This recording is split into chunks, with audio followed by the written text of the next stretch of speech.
They laughed before she even sat down, sent her to the wrong entrance, refused her a chair, ignored her raised hand, let security hover like a warning. For hours, powerful men treated her like background noise while finalizing a deal worth billions. She said almost nothing, took notes, watched everything. What they didn't realize was that every insult was being recorded, every smirk weighed, every assumption logged. When the moment to sign arrived, the room expected celebration. Instead, she stood, and with one calm sentence erased their future, canceled the deal, and shattered a dynasty in public. The boardroom was already alive with confidence when Alyssa Monroe entered. Not the loud kind, this was quieter, sharper, the kind that assumed ownership of the air. Conversations continued as if she hadn't arrived. A receptionist looked up, paused, then spoke without warmth. "Access for vendors is through the side hall." "I'm here for the executive session," Alyssa said, keys tapped, a deliberate pause. "Your name isn't cleared," the receptionist replied, pointing away. "Observers wait outside." A few executives nearby smiled. Someone murmured, "Bold." Another added, amused, who waved her through. Alyssa didn't answer.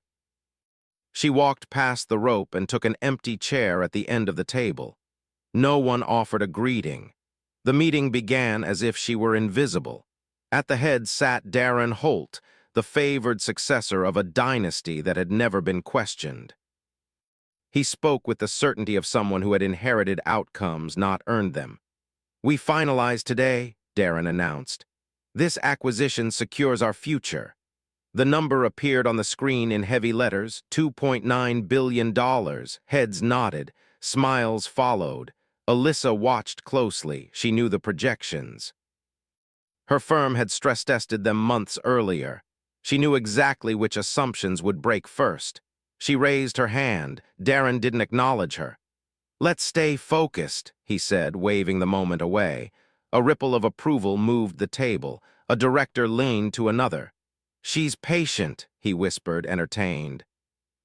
Alyssa lowered her hand and wrote in her notebook. As the hours passed, the room grew comfortable in its certainty. When lunch arrived, plates appeared everywhere except in front of her. When she stood to retrieve one, a junior executive slid her chair aside. "We need that seat," he said quickly. Alyssa took a plate and stood near the wall. Conversation flowed around her, unfiltered now. Darren's voice cut through. "Some people mistake being present for being relevant." Laughter followed. Security shifted closer, subtle but unmistakable. Darren noticed and nodded once. He gestured toward a waiting area by the doors. "You can remain there," he said. "We'll call you if required." "I'm fine here," Alyssa replied. The room paused, then continued. She stayed exactly where she was. By afternoon, the ceremony began. Documents were aligned, pens placed with care. Darren stood, savoring the moment. "Any final questions before signatures?" he asked. Silence settled. Then Alyssa stood. Annoyance flashed across faces. Darren's smile tightened. "This isn't the time," he said. "It is," Alyssa answered calmly. Darren scoffed. "You've observed enough." "Yes," she said. "I was listening." She placed a slim case on the table and connected it to the screen. Files loaded instantly. Voting rights, control clauses, the buyer designation filled the room. A director leaned forward. His voice dropped. "That can't be correct." "It is," Alyssa said. A whisper moved like a draft. "She holds the deciding authority." Darren laughed, brittle. "You're claiming you control a deal worth $2.9 billion. "I'm stating it," Alyssa replied. She tapped once more.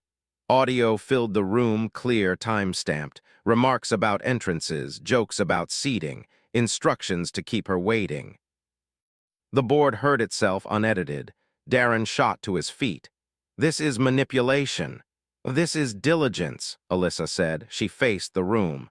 "Today wasn't about numbers, it was about judgment. You showed how you treat people when you believe nothing is at stake." An older director cleared his throat. "We can apologize." Alyssa closed the case. "You had all day." Darren tried again, voice rising. You don't destroy a transaction of this magnitude over tone. This isn't tone, she said. It's trust. She turned to the board. My firm will not proceed. Leadership is unfit. Governance failed in public view. The acquisition, valued at $2.9 billion, is withdrawn, effective immediately. Hands rose around the table, one by one, unanimous. The sound was quiet. The impact was not. Darren sank into his chair. His mouth opened, then closed. No argument followed. Alyssa gathered her materials and walked toward the exit. No one stopped her. At the doorway, she paused once. You mistook silence for permission, she said. That mistake was expensive. She left. Behind her, phones began to vibrate. Markets reacted before the doors closed.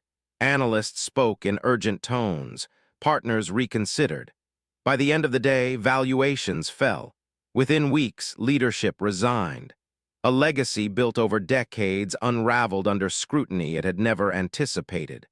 Alyssa returned to her office and placed the case on her desk. There was no celebration. None was needed.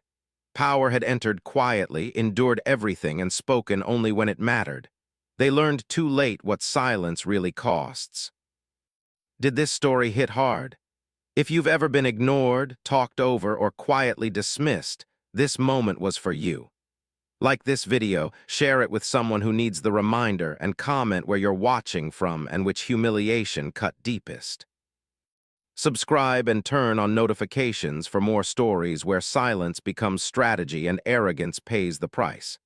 Your voice matters here. Write one word that describes what she reclaimed today. Let this comment section prove that dignity, patience, and power still win, publicly, decisively, and without asking permission.